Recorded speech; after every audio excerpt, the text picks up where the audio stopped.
Graph coloring means giving colors to the vertices or points of a graph so that no two connected vertices have the same color. Example, if two vertices are connected by a line or edge, they must not share the same color. Why do we do this? It helps solve problems where conflicts must be avoided, such as exams. No two exams with common students at the same time. Coloring maps, neighboring regions must different colors. So ang graph coloring katabang sa to nga dili maka conflict ato ang mga schedule like sa mag-exam. Kung mag-exam ang isa ka student, dili gid na siya pwede nga mag-exam siya nga kana nga oras duha ka buok iyang examan kay dapat lailai siya nga oras mag-exam. Coloring maps. In the mid 1800s, Francis Galtrey was trying to color a map of the countries of England so that it would be easy to distinguish the countries he wanted. Countries sharing a common boundaries to have different colors. After several attempts, he noticed that four colors were required to color the map, but not more. This observation became known as the four-color problem. It was not proved until 100 years later.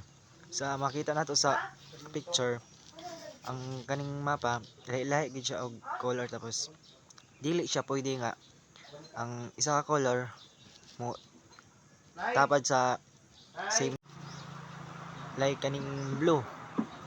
Dili niya siya pwede nga motapad pud siya og blue kay lahi man na sila nga lugar.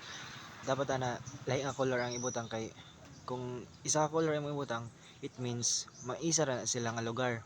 Muna nga gilay-lahi siya og color. So the four color theorem. Any map can be colored using only four colors so that no two differing regions shares the same color. In simple words, no matter how complicated the map is, you never need more than four different colors to color it correctly. It solves a long-standing question in graph theory and map coloring. If two regions touch, they must have different colors. The theorem guarantees that four colors are always enough. It first proposed in 1852 and finally proven in 1976. It was the first major theorem that using a computer and it applies on planar maps only. So kaning four color theorem is ma-apply lang ni siya sa planar graph. Makita na sa next nga kuan, sa next nga picture ani, makita nato dito ang planar non-planar graph. Lahi-lahi siya kay ang sa kaning planar graph dili sila magka-intersect pero sa non-planar graph magka-intersect sila na sila intersection muna nga kaning four color theorem ma-apply lang siya sa planar graph. So sa imong makita sa picture, sa una nga picture buo siya nga mapa tapos kaduha gibuhatan siya og vertices, sa ikatulo vertices na gid siya, antod sa kaupat ang color niya dapat lahi-lahi sa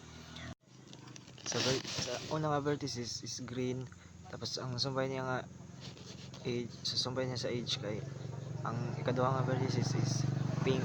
Dapat kaning dili ni siya dapat mo ang iyang sumpay ani dapat dili pud siya green, dapat lahi nga color kay para dili sila mag-conflict.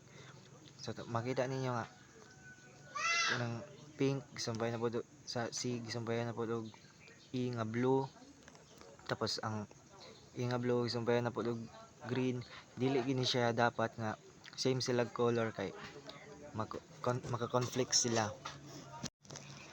The chromatic of a graph. We mentioned previously that representing a map as a graph always results in a planar graph. The four-color theorem guarantees that we need only four colors to color a planar graph. However, if we wish to color a non-planar graph, we will need more than four colors. The minimum numbers of colors needed to color a graph so that no edge connects vertices of the same color is called the chromatic number of scheduling of a graph. 8 different school clubs wants to schedule meetings on the last day of the semester. Some club members, however, belong to more than one of these clubs, so clubs that shares members cannot meet at the same time. However, many different time slots are required so that the members can attend all the meetings. Clubs that have members in common and indicated with an X in the table below. So ang kaning scheduling the graph, para makuha nimo ang iyang time slot, dapat mubuhat ka og graph. Ang kaning scheduling a graph muna siya ang example sa non-planar graph, kay magka-conflict sila intersection. Muna ang example sa non-planar graph.